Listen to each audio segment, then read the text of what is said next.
اب اسحاق بوڑھا ہو چکا تھا اور اس کی نظر اتنی کمزور تھی کہ وہ تقریباً اندھا ہو چکا تھا۔ ایک دن وہ سوچنے لگا کہ مرنے سے پہلے میں اپنے بڑے بیٹے کو وہ خاص برکت دوں جو اس کا حق ہے۔ اس لیے اس نے اپنے بیٹے عیساؤ کو بلا کر کہا، بیٹا، تم شکار کے لیے جنگل میں جاؤ اور ایک موٹا تازہ جانور لے آؤ۔ اس کا گوشت پکا کر میرے لیے مزیدار کھانا تیار کرو۔ پھر کھانا کھانے کے بعد میں تم کو برکت دوں گا۔ بچوں کی ماں ربکا نے یہ ساری باتیں سن لی۔ اسے خداوند کا وعدہ ضرور یاد تھا کہ یعقوب کو پلوٹھے کی برکت ملنی چاہیے۔ اب وہ سوچنے لگی کہ اس مسئلے کا حل نکالنا اس کی اپنی ذمہ داری ہے۔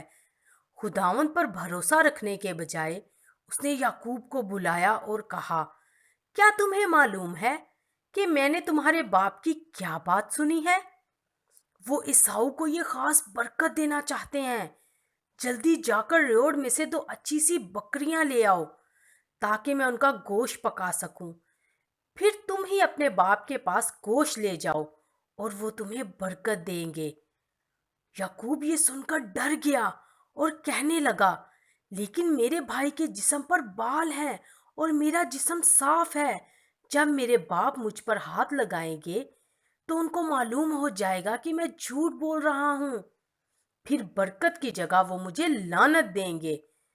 لیکن اس کی ماں نے کہا، صرف میری بات مان لو، سب کچھ ٹھیک ہوگا۔ اس لیے یعقوب نے اپنی ماں کی بات مان لی۔ اس نے خداوند کی فرما برداری نہیں کی جس نے ہمیں حکم دیا تھا کہ جھوٹ نہ بولو۔ گوشت تیار کرنے کے بعد ربکا نے بکریوں کی کھالیں لیں اور یعقوب کی گردن اور بازوؤں پر لپیٹ دیں اور اسے عیساؤ کے کپڑے پہنا دیے تاکہ ان کپڑوں کی خوشبو سے ایسا لگے جیسا یہ عیساؤ ہو جو ابھی جنگل سے آیا۔ پھر یعقوب اپنے باپ کے پاس گیا۔ ابو جی، میں آ گیا ہوں، یعقوب نے کہا۔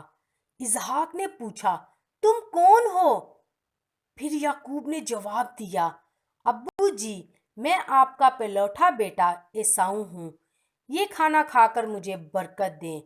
اسحاق نے کہا، بیٹے، تم تو بہت جلدی جانور کا شکار کر کے واپس آئے ہو۔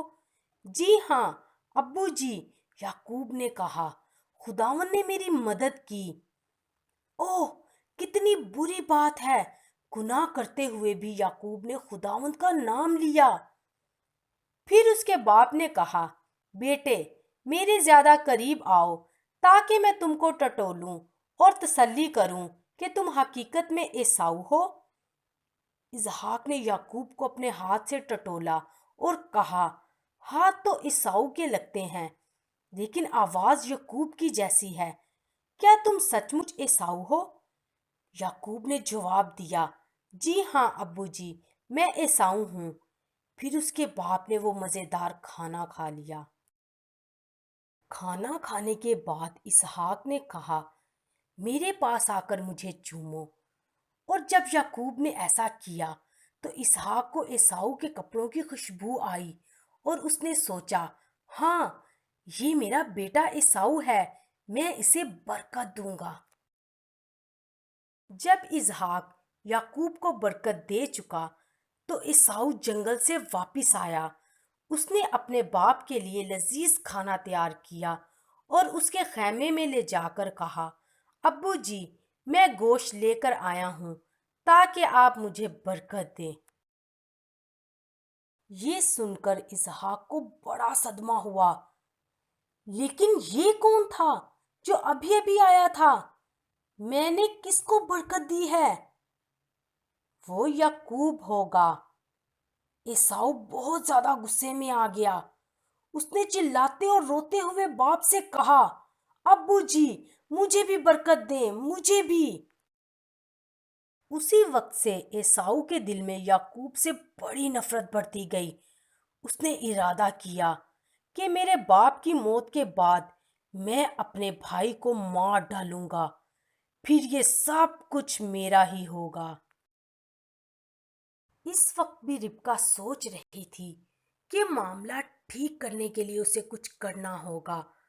اس نے یعقوب سے کہا، تمہیں یہاں سے بھاگنا ہوگا کیونکہ یہاں رہنا بہت خطرناک ہے۔ تم اس ملک میں جہاں میں پیدا ہوئی میرے بھائی کے پاس جا کر رہو۔ جب ایساؤ کا غصہ ٹھنڈا ہو جائے گا تو میں تمہیں واپس لانے کے لیے کسی کو وہاں بھیجوں گی۔ ربکا اسحاق کے پاس بھی گئی اور کہنے لگی، میں نہیں چاہتی کہ یعقوب ایساؤ کی طرح اس ملک سے دلہن لے۔ آپ اسے اس ملک کو بھیجیں جہاں سے میں آئی تھی، تاکہ ہمارے رشتہ داروں میں سے کسی لڑکی سے شادی کرے۔ اسحاق نے ربکا کی بات مان لی اور ایک بار پھر یعقوب کو برکت دیتے ہوئے اس کو دور دراز ملک کو بھیجا۔ کتنا افسوسناک خاتمہ! آپ دیکھیں، ابھی یعقوب بالکل اکیلا اپنے گھر سے جا رہا ہے۔